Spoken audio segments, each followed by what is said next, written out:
Notre recette d'aujourd'hui est un gazpacho de tomates, concombres et poivrons rouges qui peut aussi être servi en soupe froide que chacun appréciera en été. La base principale, 800 g de pulpe de tomate qui peut être remplacée par la même quantité de concassé de tomates ou de tomates fraîches. Nous aurons aussi besoin d'un concombre coupé en petits dés, d'un poivron, lui aussi coupé en petits morceaux après l'avoir épluché. Si vous n'aimez pas le poivron, vous pouvez tout à fait le supprimer de la recette. L'avantage de cette recette est qu'elle est adaptable à vos goûts, aussi bien dans les quantités que je vous propose que dans les ingrédients qui la composent. N'hésitez donc pas à augmenter les ingrédients que vous aimez et supprimer ce que vous n'aimez pas. Je découpe ensuite un oignon blanc frais en petits morceaux. J'utilise aussi bien le bulbe que le feuillage. Chaque partie de l'oignon apportera son parfum au gazpacho. Je prépare du sel, du poivre, du paprika et un peu de cumin. Je mélange dans une coupelle 3 cuillères à café d'huile d'olive et 2 de vinaigre balsamique. Je presse 2 citrons, un citron vert et un citron jaune.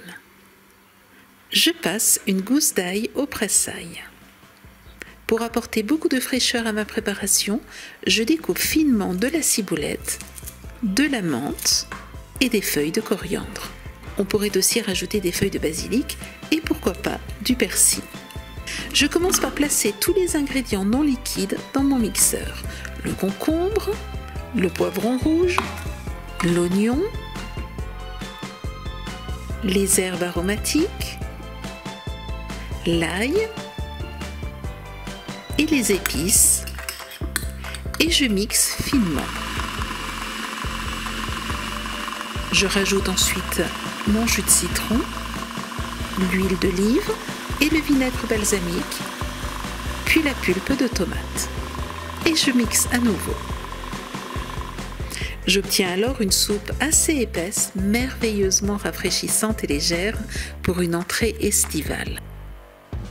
Goûtez et rectifiez le sel, le poivre et le cumin en fonction de vos goûts. Vous pouvez aussi rajouter un peu de jus de citron ou de vinaigre balsamique si vous le désirez. Pour réaliser un gazpacho, il suffit de rajouter plus ou moins 1 litre d'eau selon vos goûts et de mixer plus finement. Vous obtiendrez alors une boisson veloutée et délicatement parfumée. Un vrai bonheur en été.